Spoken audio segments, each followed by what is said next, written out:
because our silence is complicity. In a trip to Georgia on Friday, President Joe Biden condemned rising hate crimes against Asian Americans in the wake of a shooting rampage in the Atlanta area that left 8 people dead, including 6 women of Asian descent. Whatever the motivation, we know this.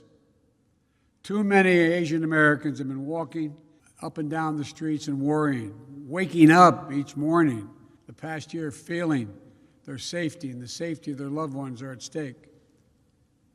They've been attacked, blamed, scapegoated, and harassed. By his side was Vice President Kamala Harris, the first Asian American to hold the post.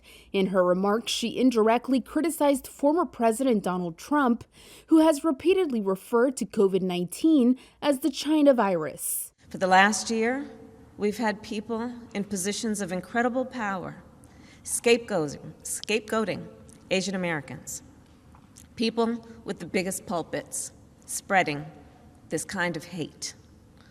Ultimately, this is about who we are as a nation. This is about how we treat people with dignity and respect.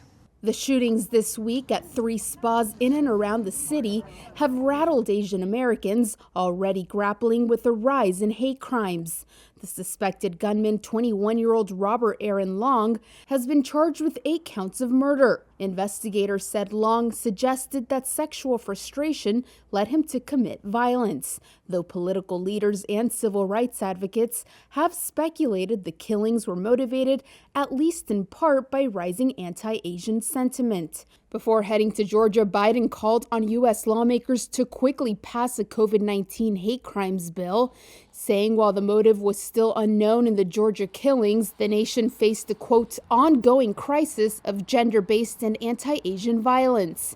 Biden and Harris's trip was planned before the shooting to promote the newly enacted $1.9 trillion coronavirus relief package, but they instead spent much of their visit consoling a community left reeling after the attacks.